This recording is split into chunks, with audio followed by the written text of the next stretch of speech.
సేవలు లభ్యమయ్యే కేఎఫ్సి ఒంటిమిట్ట మండలంలో కూడా ప్రజలకు అందుబాటులో ఉండాలని మదన్ మోహన్ రెడ్డి మరియు మహేశ్వర్ రెడ్డి నూతనంగా ఎంఎంసీఎఫ్సిని ఒంటిమిట్ట ఏకశిల రెస్టారెంట్ నందు రాజంపేట ఎమ్మెల్యే మేడా వెంకట మల్లికార్జున రెడ్డి ప్రారంభించారు.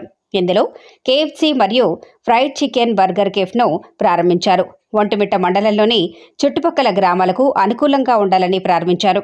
ఈ కార్యక్రమంలో state housing corporation director Eragamreddy Subbareddy మరియు సచివాలయ మండల convener Raghuram Reddy, Ekashila hotel owner MPTC Narayana Reddy ముఖ్య నాయకులు పాల్గొన్నారు.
రమణన్న